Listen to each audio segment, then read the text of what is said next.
Okay, slab leaks. Let's get into it because at billyGO, it's about your time. Thank you for liking and subscribing to this channel. Appreciate you doing it. We try to do some DIY stuff for our viewers and our customers, so thank you, thank you, thank you. Some around the house DIY stuff, that is. So thanks for liking and subscribing and keeping up with the channel. Number 7, puddles. So take a walk around your house. See if there's just spots around your house that absolutely will not dry up. Of course, if it's been raining, it's going to be wet everywhere. But if you've got some spots where it's been relatively dry and everything is dry around, and you got some spots that are just not drying up around your slab specifically, you might have a slab leak. Number 6, low water pressure. If you've historically had pretty good water pressure in your house and all of a sudden something changes, it goes from super awesome water pressure to nil to nothing, then that means something has changed, and it could possibly be, especially a significant one, it could possibly be that you've got a slab leak. So check your water pressure. If anything changes, you could have something wrong. Number 5, cracks. This is a pretty common one. Cracks are not uncommon in a house, especially if a house it's new and it's settling. So cracks are not uncommon, but take a walk around your house and have a gander at some of your walls, your drywall, your flooring, especially if you have a stained concrete floor, you'll begin to find cracks. If you have tile, sometimes you'll begin to see cracks in the tile or in the grout there. So just go around your house, take a look, take an assessment.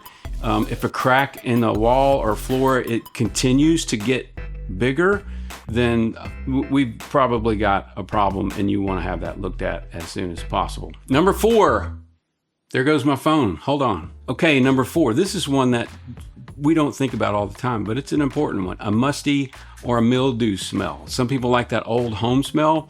I do not particularly like the old home smell myself because I know that water is somewhere leaking, doing its thing, and it's causing mold and moisture, and it's causing that smell. So a lot of times we get used to our home smell. Everybody's got a home smell. You don't have to be ashamed of it. So go away for a couple hours, maybe a day if you take a day trip, or go away for a night on the town or something, and you come back and you can get a good fresh smell of your home, so to speak.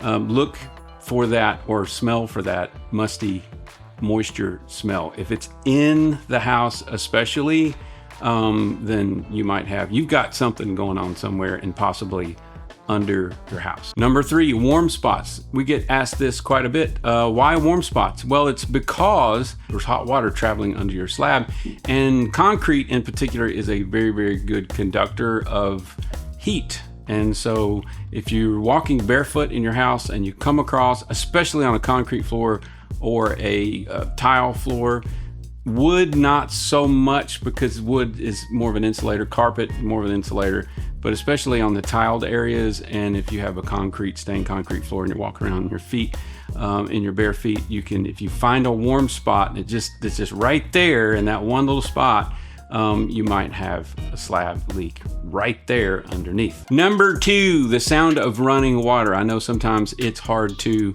get a very, very quiet house, especially if you have kids, dogs, traffic going by, cats, animals, birds, whatever you got going on in the house. There's noises going on in the house.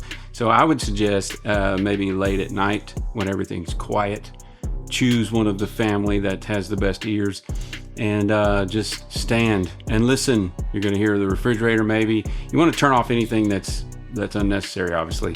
But you're going to hear probably some hum from a refrigerator, but just kind of walk around the house, and if maybe even put your ear to the floor, and if you hear something running like a brook, and you don't have a brook or a creek or anything around your house, and you hear running water, especially underneath somewhere or anywhere in your home for that matter, you've got a leak somewhere, and it could possibly be under the slab. Last but not least, number 1, if you don't want to do all the physical stuff, look at the data, look at your water bill. If your water bill is historically the same all the time, in other words, your habits don't change all that much, your Washing is pretty much the same. Your cooking is pretty much the same. Showers, etc., etc.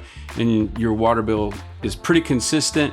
1 month you get a giant water bill, like someone has put a Olympic-sized swimming pool in your backyard, and you get a spike in your water bill. Something is leaking somewhere, and so you might want to go backwards and do all of the steps that we just talked about and check. Of course, if you live in the Dallas-Fort Worth area, we can take care of that for you. Lickety split, no problem. We got some tests that we can do, several tests that we can do that will fit your needs. As always, no dispatch fee, no salespeople. We're locally, family owned, just simple, fast, fair, fixed, billygo.com. Thank you for liking and subscribing to our YouTube channel. We always try to do some DIY stuff, so we will see you soon. Bye.